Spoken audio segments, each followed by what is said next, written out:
recorded October 14th, 2024. Good afternoon, Ray. Good afternoon, Rod. How are you guys doing? Fantastic. Are you sure? Fantastic. You sure? Yeah, I've never been more sure of anything in my entire life. Sounds like she has a frog around her throat. Ribbit. Don't question how I spend my free time on weekends, okay? Okay. She strokes her That's as a a witch. good one. I like that. I'm talking about frogs. I'm cooking some frogs up today. I like the sweaty Don't thing. talk about exes. Don't. Yeah. And excuse all the noise, but hey, it's Monday. I think fall is finally falling. It's cool here where I am and everything. Yep. I'm at a remote location filming today. Not too bad, not too noisy. Folks are behaving. Everybody looks calm and collected. The kids are kidding. The bees are being. The birds are birding. Everything's good. So, right, you have a good weekend.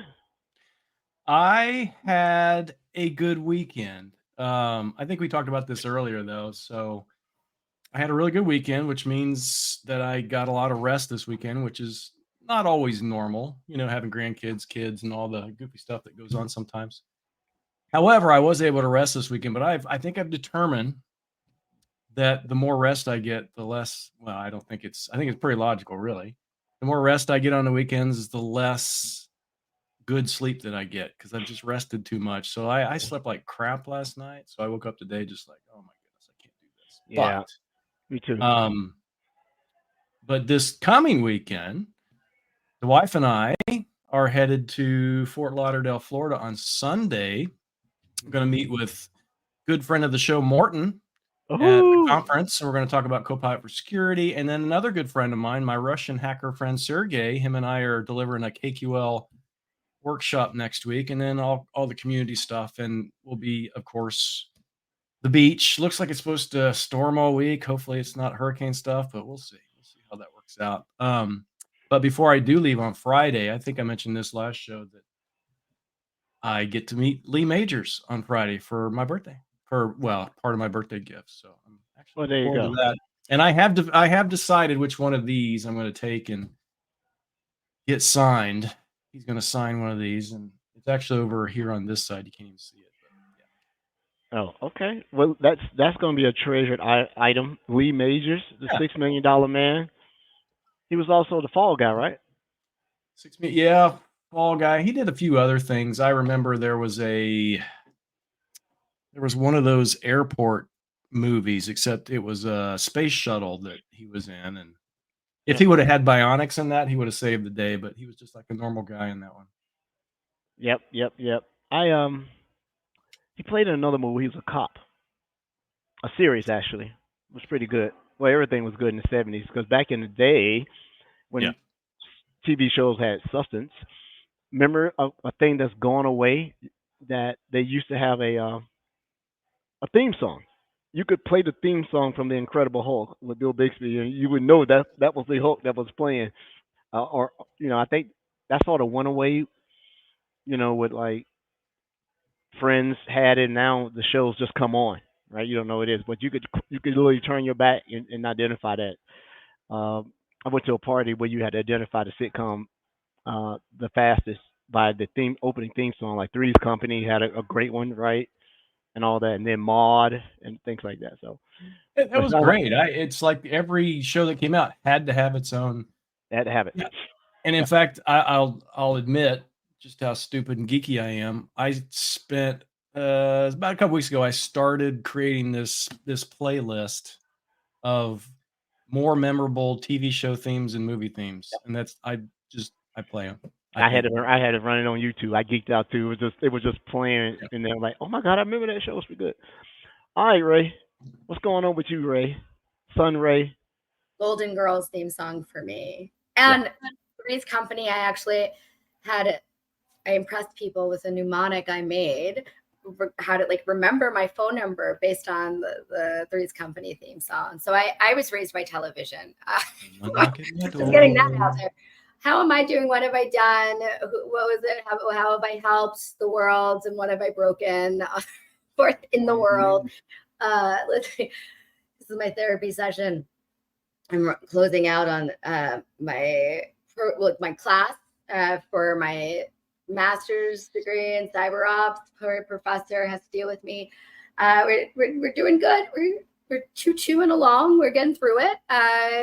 Got another couple of assignments due, and this is the last week, so 2 more classes after that, then I should be free. I'm working on some threat reports for customers.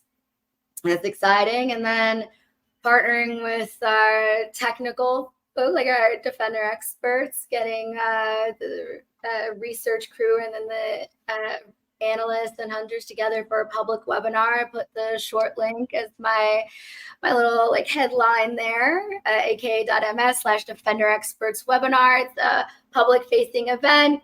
Is really just a knowledge share. A bunch of Microsoft cybersecurity folks from Defender Experts are going to talk about the threat landscape for the past month or so, some of the more fascinating stuff they've seen, work on like practical KQL, knowledge share. So it's really exciting stuff. It's going to be our first foray into this kind of experience. And the focus really is on empowering and equipping others with just like how to think like a Defender expert and how to get into that mindset. So more to come there.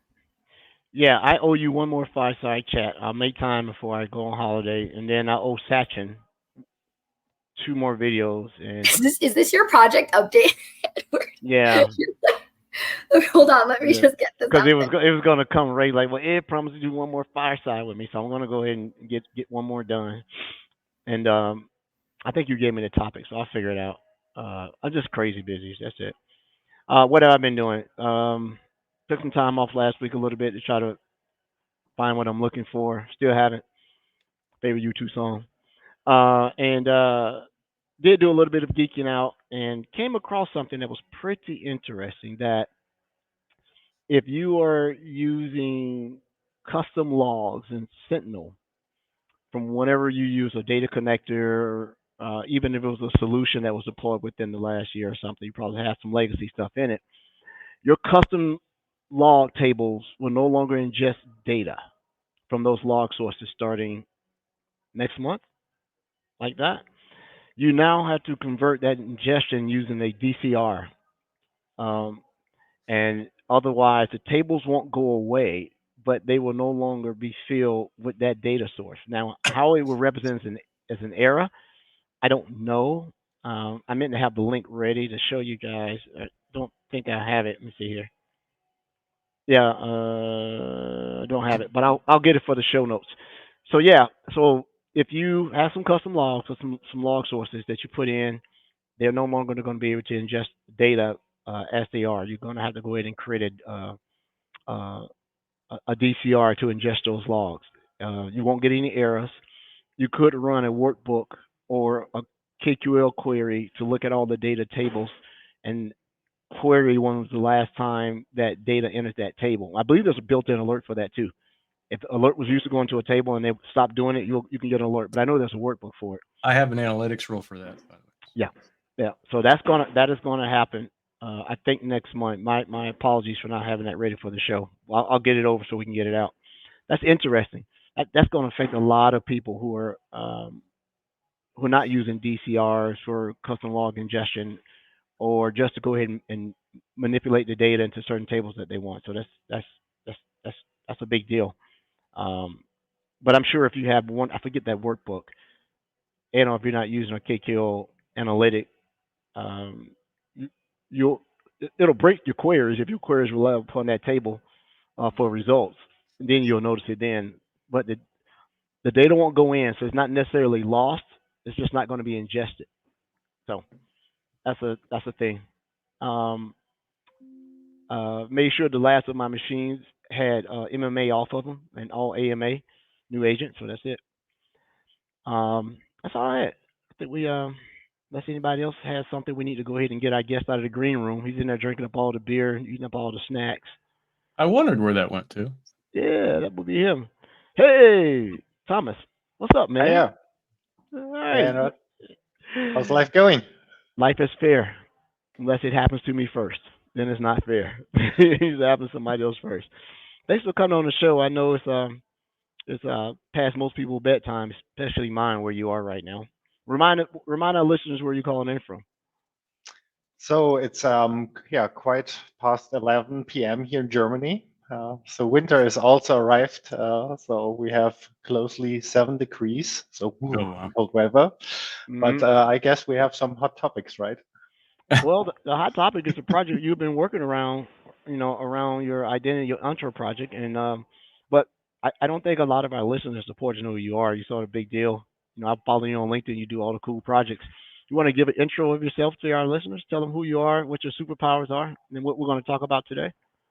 Yeah, sure. So my name is Thomas Naunheim. I'm a cybersecurity architect at Glückenkanja and also Microsoft Security MVP. Doing a lot of community projects, including EntraOps. EntraOps was originally started as a personal research project, but now I have found some time to publish that to the community, and has a focus on identify and classify privileged access in Microsoft Entra and all other RBAC systems that are very close to Entra.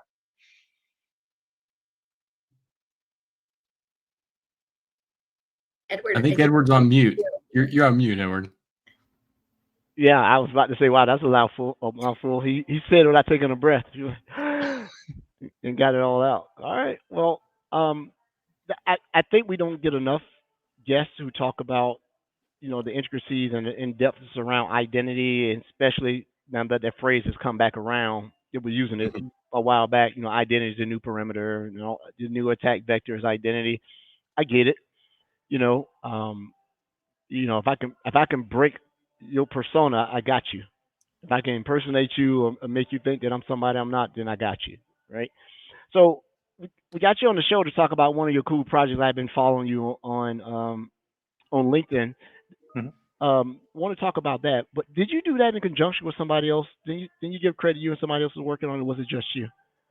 So EntraOps was mostly some of my personal research. I started to make it public to the community. So there has been also some comments from the community, because the project includes some classification model.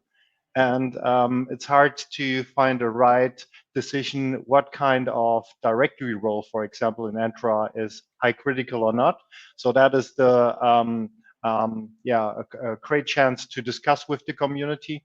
And I spent a lot of times on community talks, on conferences to present the model, and had also some feedback from the community. So already some influence by community members, and that makes it really great in my opinion, because there's no single source that know everything about directory roles and the classification. So I really like to get the feedback from the community. Yeah, I think role creep and excess privileging is still a huge thing as these services come out. And then you start seeing retirement of traditional roles and everything, and warning you, change them over, get these things done. I did it in my tenant, got it all out of the way. I didn't have a super complex, identity fabric in the first place, but you go in to make sure nothing locks you out. So about your project, you and I talked a little bit earlier. You want to discuss it, and then actually you have something to show, in regards to it. Yeah, sure. So let's see if it's working that I can share my screen. This is your test. This is the quiz. Yeah, it's always the magic moment. Let's see, especially on the Mac, if you so here we are. So it's very easy to find the project. You can just enter EntraOps.com, and then you find this webpage. Would give you some quick overview about the project. What I really try to provide is a very easy way to adopt the EntraOps solution. So I built some scripts for automated setups. So if you have, for example, GitHub in place, there's an automated script to configure the pipelines, to have the workload identities in place for using EntraOps in a CI/CD pipeline in a workflow. But there's also the way to use it from PowerShell, because the core of EntraOps is written and provided as a PowerShell module. And there's a lot of integration to Microsoft Sentinel, which I will show in a second. So my approach is that you have a full integration to your SecOps, because when we are talking about privileged access, for me, it's very important that we have the opportunity for tracking changes in the role assignments, and having enrichment to Microsoft Sentinel to understand what are the privileges of, for example, of an entity that is involved in an incident, for example. And what the as you will find here, this GitHub repository with a lot of documentation, how to integrate EntraOps to your environment, including also information about the integration to Sentinel. There's, for example, parsers to get all the data from EntraOps to your analytic rules, for example. And there's also a couple of PowerShell commandlets around EntraOps if you like to use EntraOps without a CI/CD pipeline. But let's have a look how it works in a GitHub environment. I have here my very own GitHub repository, so you can use EntraOps right from this repository, create your own repository based on the template. And then you have your own EntraOps repository. And from this repository, you have the opportunity to start pipelines. As you can see, there's a pull and a push pipeline. The pull pipeline will collect all the data, who is privileged in your environment, what are the privileges, and there's also a classification model around that one. And to make it a little bit practical from what is the benefit of that, if we take a look on a change, for example, there has been a new role assignment here. For example, someone created a new custom role called Cloud Application Secret Manager, and it is not a default role. So that was a full customized role. And you have no idea how sensitive is this role, but also is it sensitive related to the target object.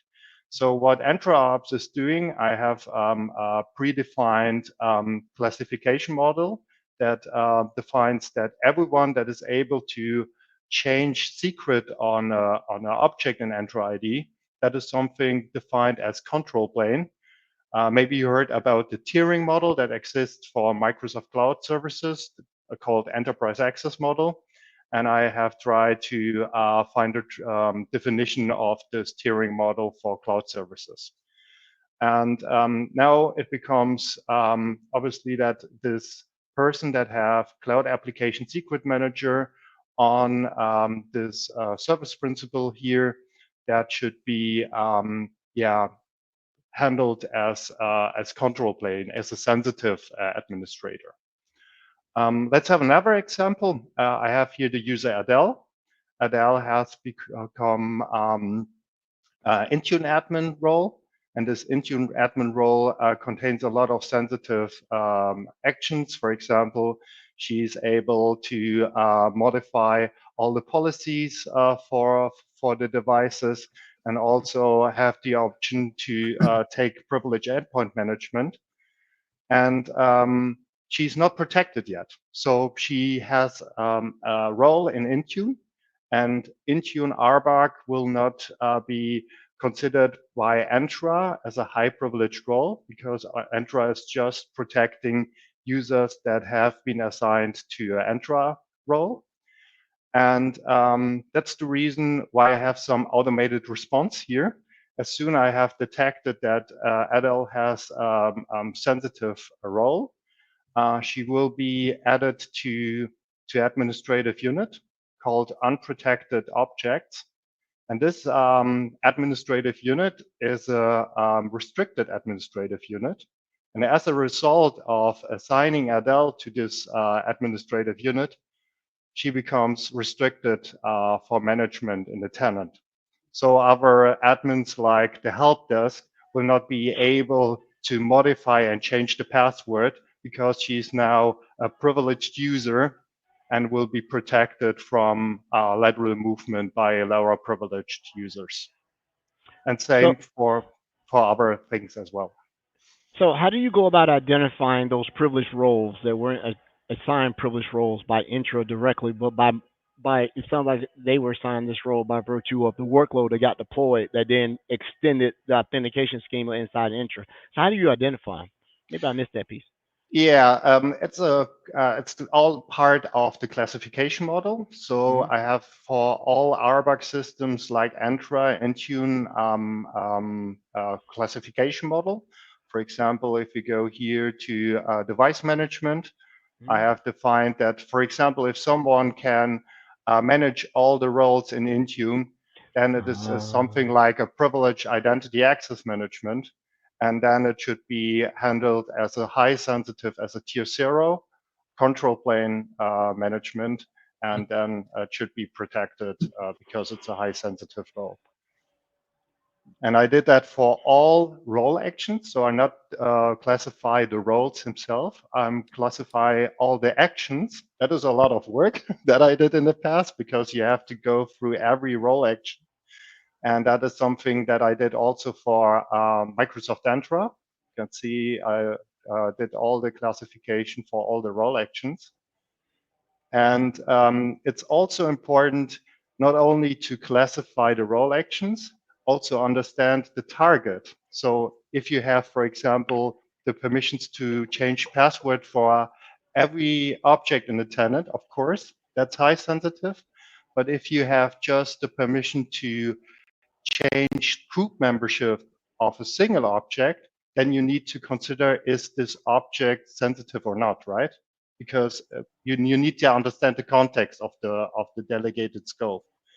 And that's the reason why I built also some automated classification. You can see I have here some scopes included.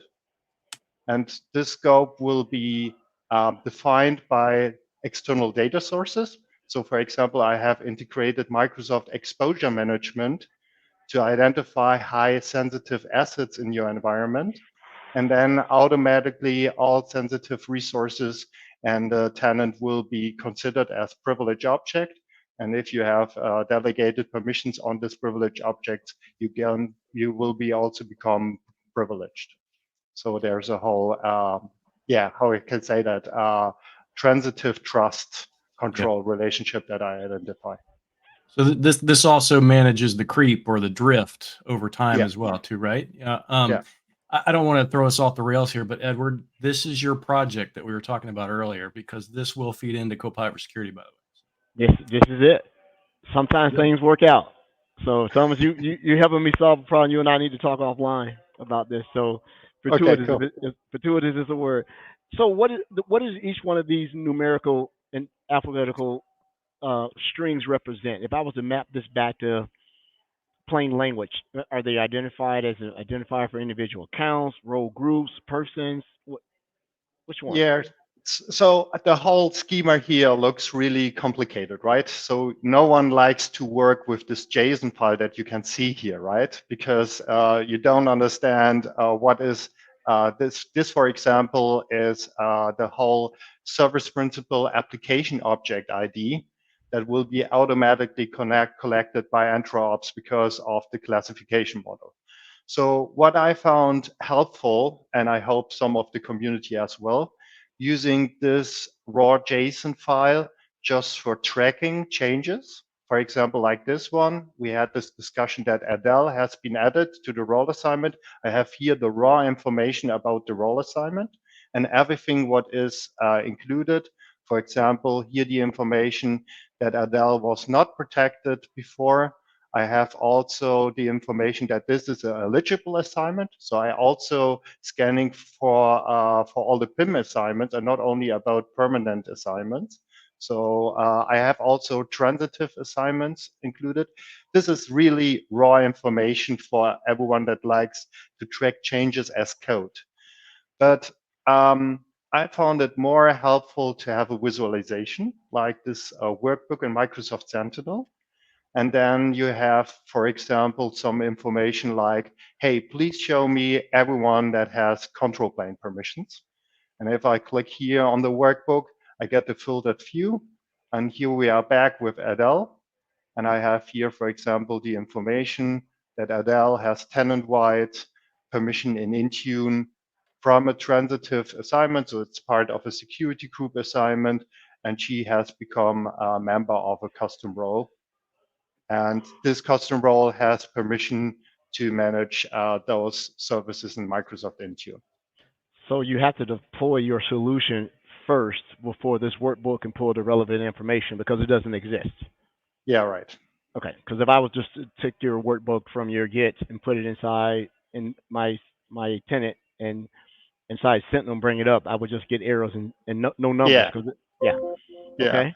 So the whole magic works behind the scenes. We have the PowerShell module that collects all the data from Microsoft Graph and other endpoints, export them as JSON. I can track the JSON file in my GitHub repository as code. But now another pipeline is coming into the game, and that is using a custom table or watch list, depending on your preparation, and ingest the data to Microsoft Sentinel. And based on the data in Microsoft Sentinel, you can now build and use, for example, this workbook, or use it for detection engineering. So let's have a quick look into that one. I built a parser. The parser is using all the information that has been ingested to the custom table or the watch list. And you have now all the raw data here in this view in Microsoft Sentinel. And this gives you a really detailed information about any role assignment and also about the privileges that exist in your environment. And now you can, for example, search for information. So if I go here and say, okay, I like to see, for example, Adele once again, then I'm looking here, okay, it contains Adele, for example. And then let's see, I have here 2 entries. There's also some history information. And for example, here we are back with all the information regarding Adele. And then I can use the power of KQL for start hunting or exploring the privileges as part of the data that has been ingested to Sentinel. Very cool. Very cool. And you were saying you were using it for some detections. Can we go back to the workbook again? Yeah, sure. So where would I be able to find drift inside your workbook, if any exists? I don't know if you put any exceptions inside of here. Yeah, so the most interesting thing that I see in many environments, they like to see a tier breach. So you have your identity team, and only the identity team should have full control of the Entra ID tenant, for example, right? So what you can do, for example, you can have some classification on the users that exist in the tenant. So I'm using here custom security attributes in Microsoft Entra to define that this user is a control plane user, a tier 0 admin, and this user has also a relation to a work account because it's a separated admin account for someone that works in my company, for example. And what I can now do, going back to the workbook and checking, this is the classification of the privilege identity. And maybe I have some management plane user that are users on tier 1. And if they have access to control plane, because this would be a breach in my security tiering model. And I can see I have here, for example, also an application called Cloud File Backup.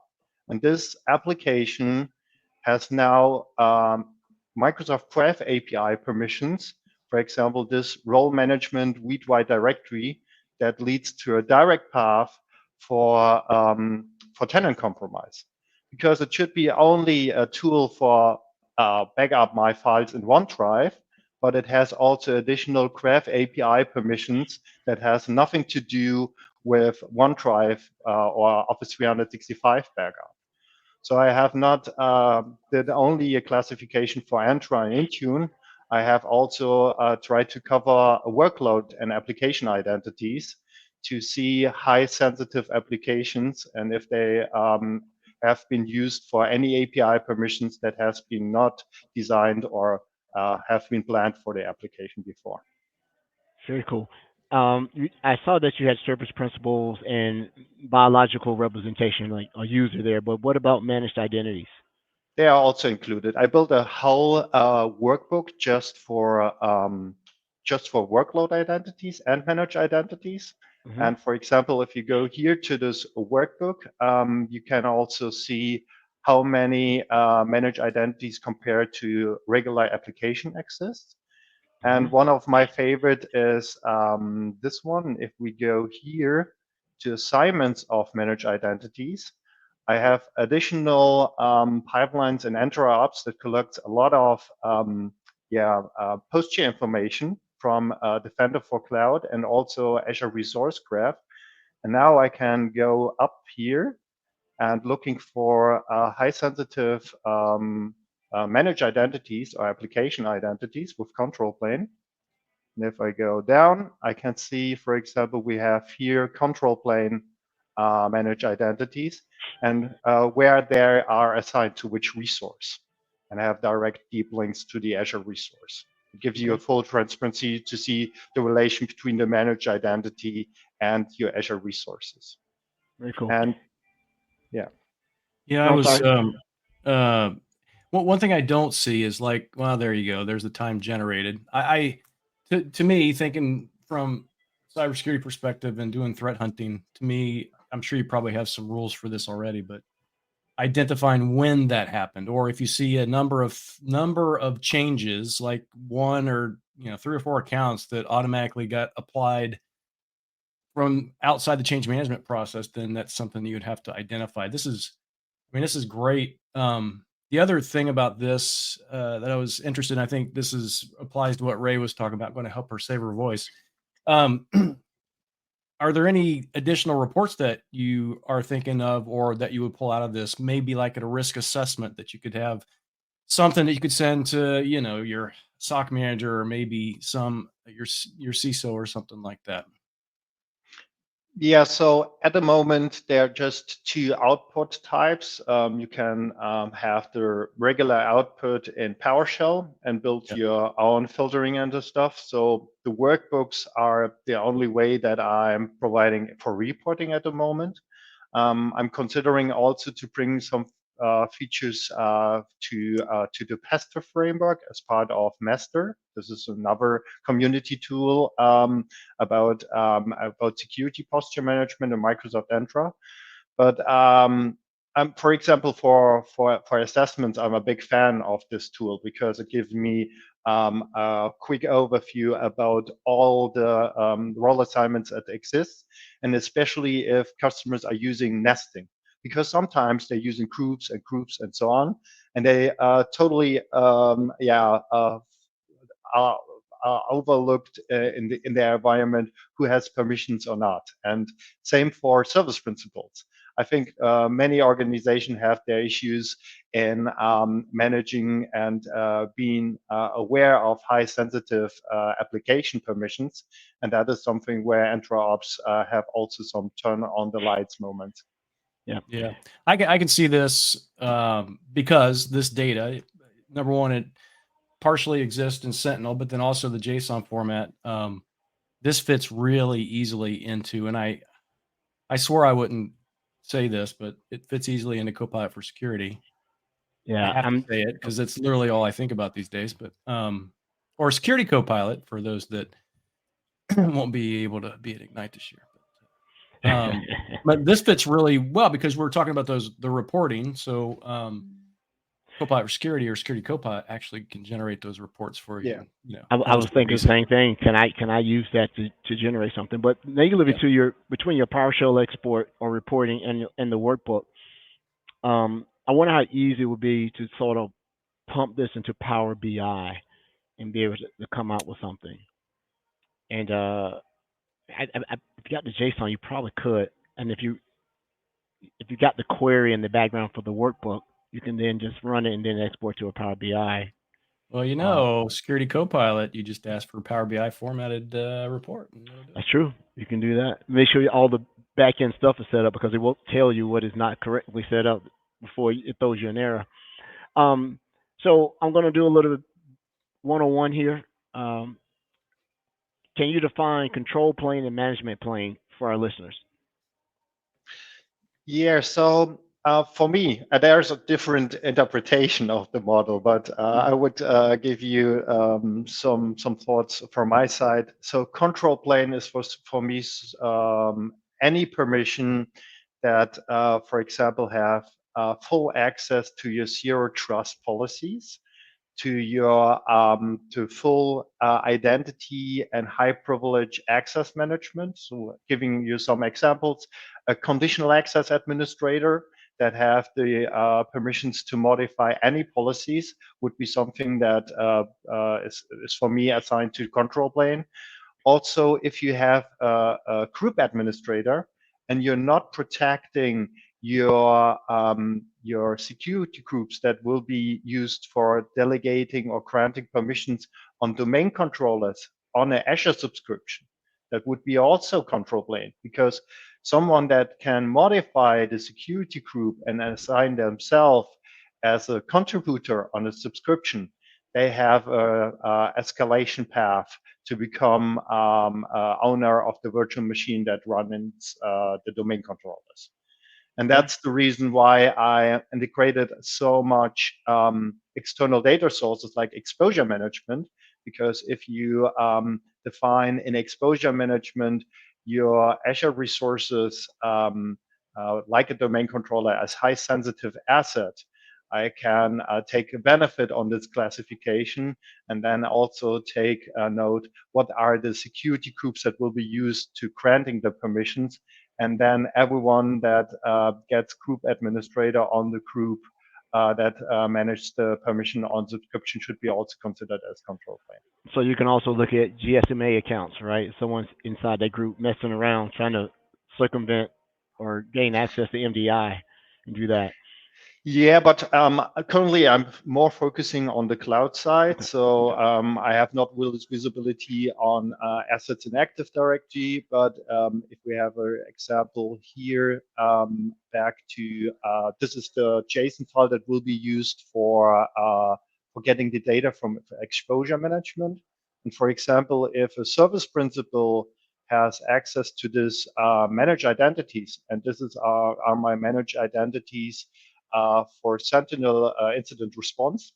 And this has a privilege to block users, for example. That could be also control plane, because that could enforce an attacker or allow an attacker to block any forward access to the tenant.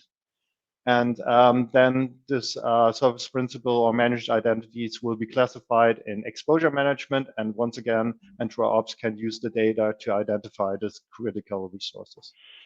I think one of the obvious things I didn't see in the workbook, you didn't scroll all the way down. 2 questions around that.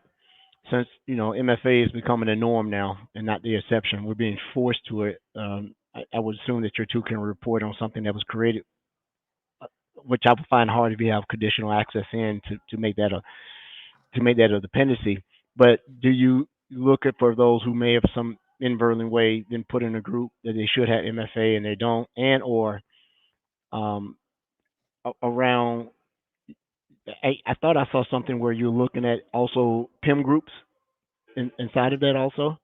So that's a good thing for those who have privileged identity management. So you can see accounts created that were not added to a PIM group inside your tool. Okay. Yeah, cool. And for me, really important is the automated response part. So as we have seen with Adele, for example, so she was kind of guest user that has been granted to Intune privilege. And now I need to protect this user, because otherwise some lower privileges can take over the account. And not only about using this restricted administrative unit, she will be automatically added to this security group. And this security group will be used for granting conditional access policies for admins, for example. Now that's cool. Then I have also my coverage of conditional access for this privileged user.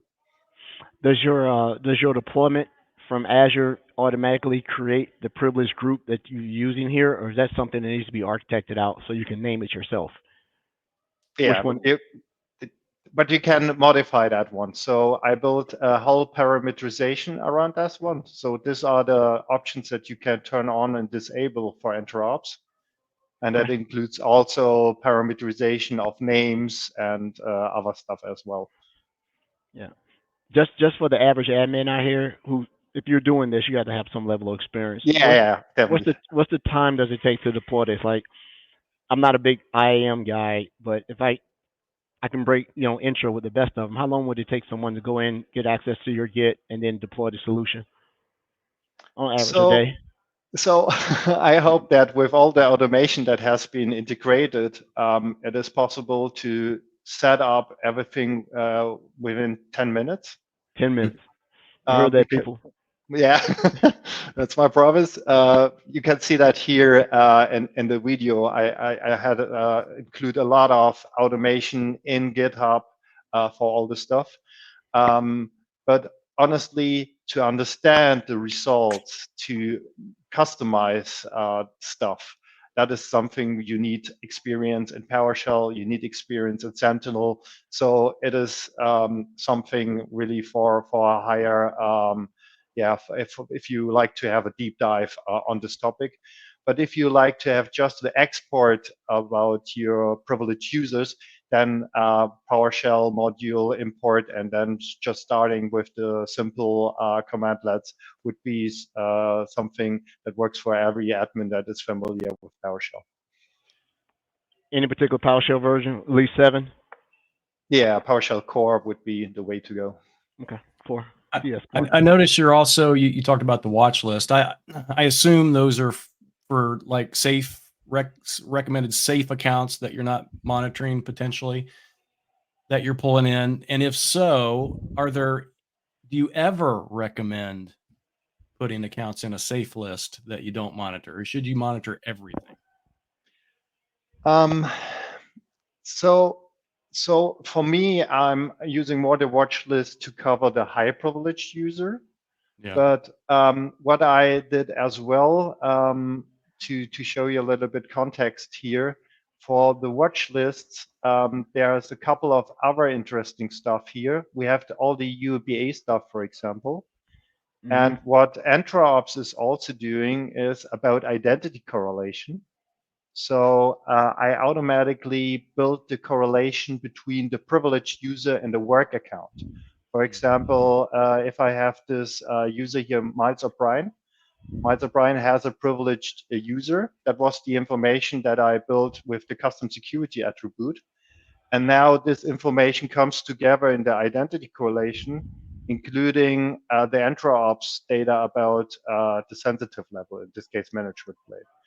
And for me, it's really important not covering only the privileged user, also the associated clients and the associated regular work account.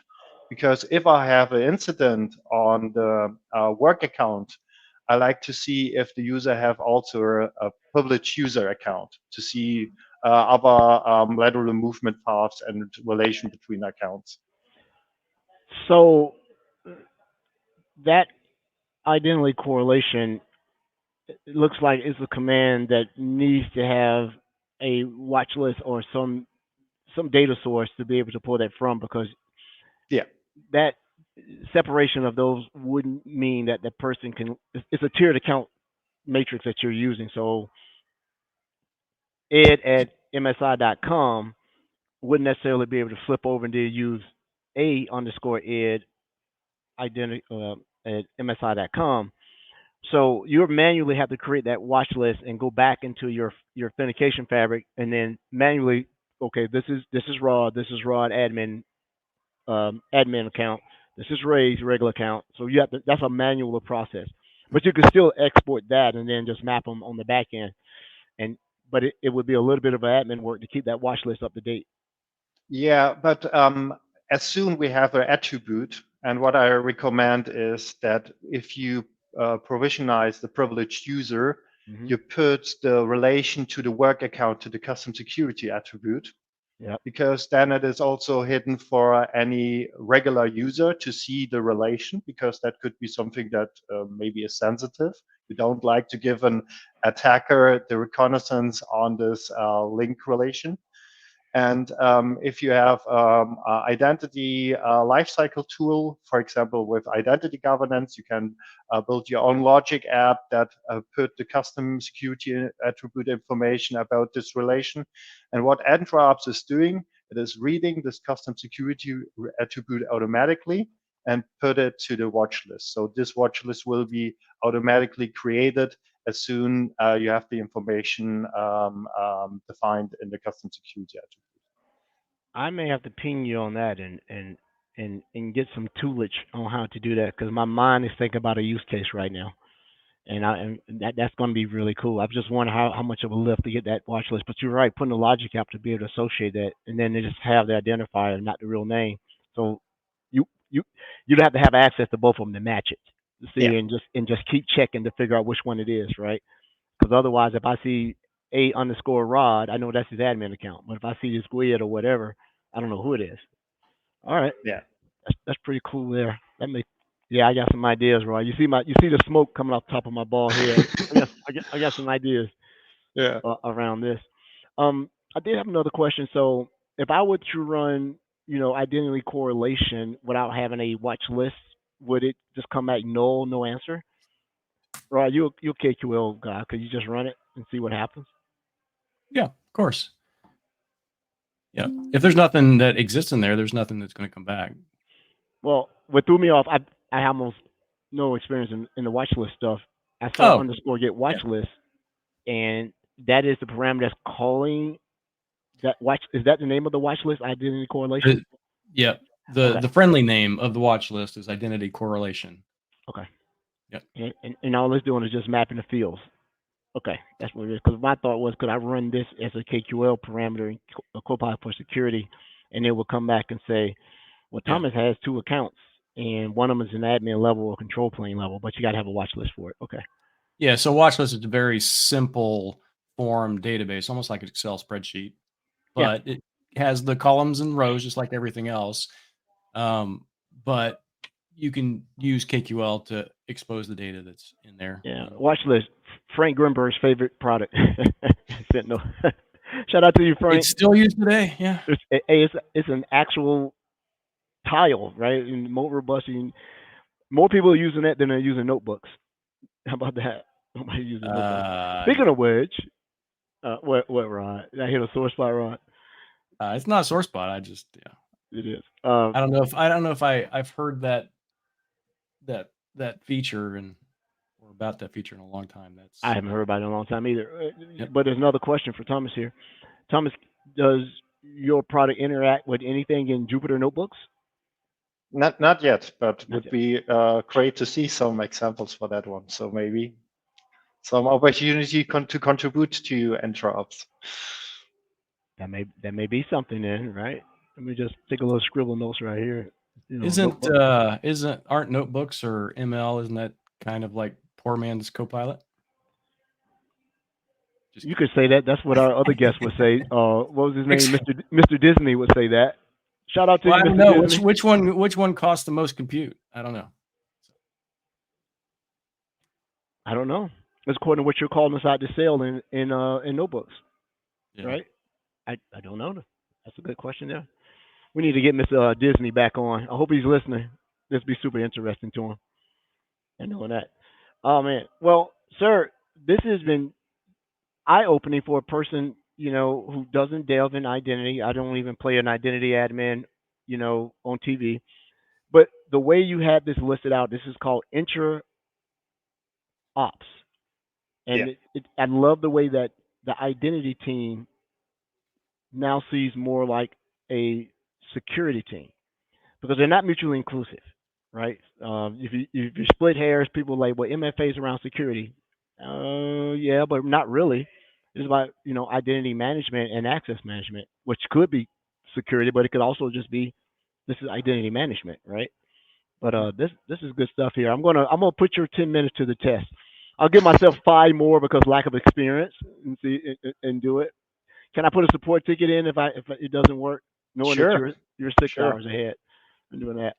Um, this It's is called a good pull stuff. request. Yeah. A pull request. I'll put a pull request in. I got to get my get back right. Another quick question.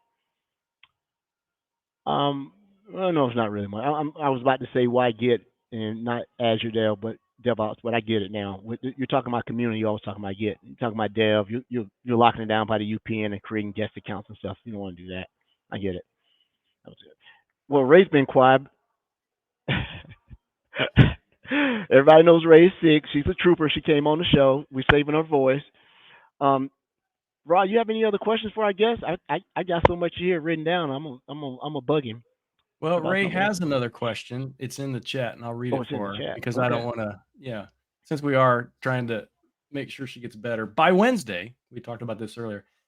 She asked, could we use this as a vehicle to funnel hunting findings into it to cross-reference accounts that have been pinged on Hunter radar historically? Wow, she's been practicing her prompting.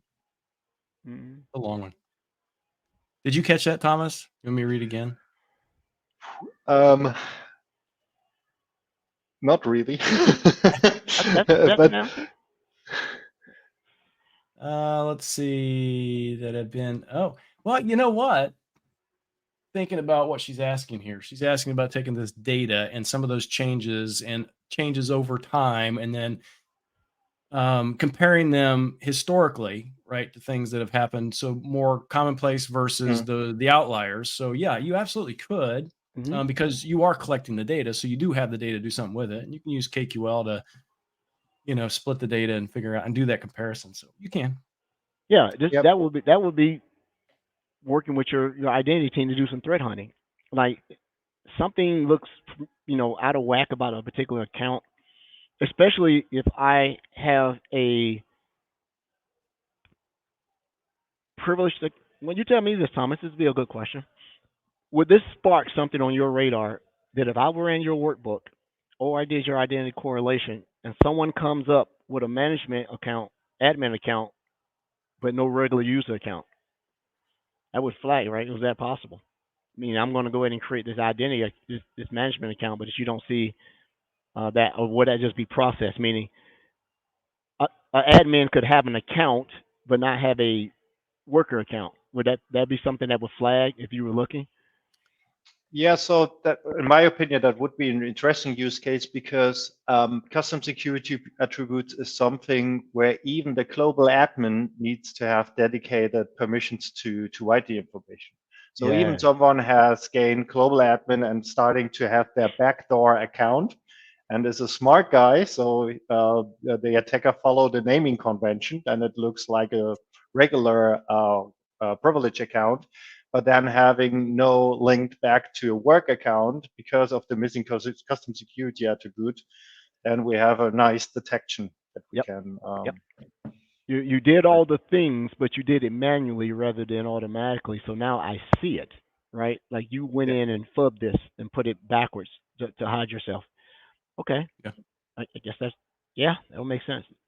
Like you said, a clever guy would do that. Yeah. Once you're in, right? Lateral movement stuff.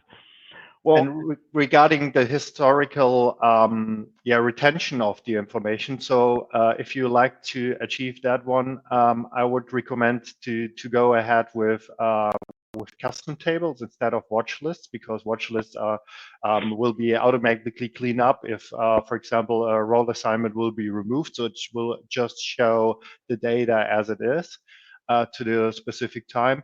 But if you like to have the historical data with all the retention that exists for Microsoft Sentinel custom tables, then there's also a description how to implement EntraOps with data collection rules.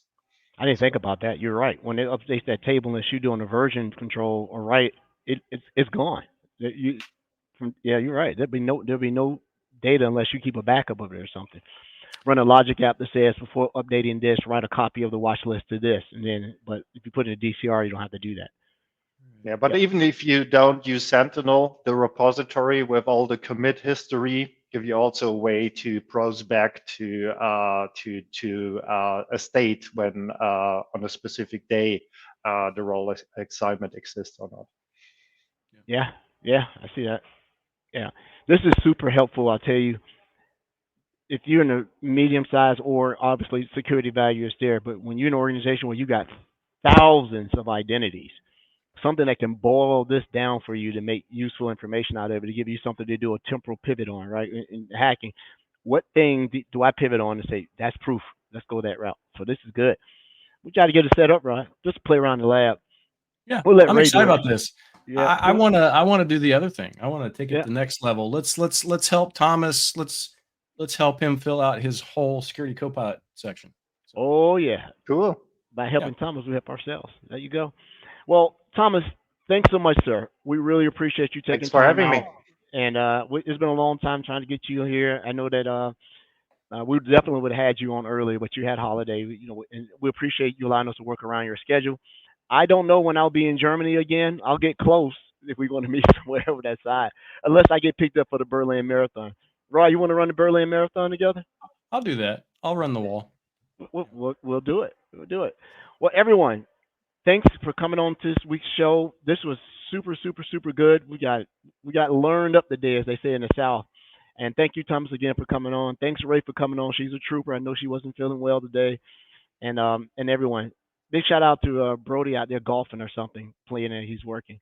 So next week we'll be back, and we'll have Chris Newberg on, right? So I think he'll be on. Yeah, I won't actually be on the show next week, unfortunately. That's right. You'll be out with busy. a guest appearance. You and Morton come on, show your face, and pop off. I'll do it. Me and Ray I'll bring Morton on. I'll bring a few people on with me, and we'll crash the party and then we'll leave. Just like me and Ray hold it down. We've done it before. We got it. Thanks, everyone. See you next week. All right. Goodbye. Thank you.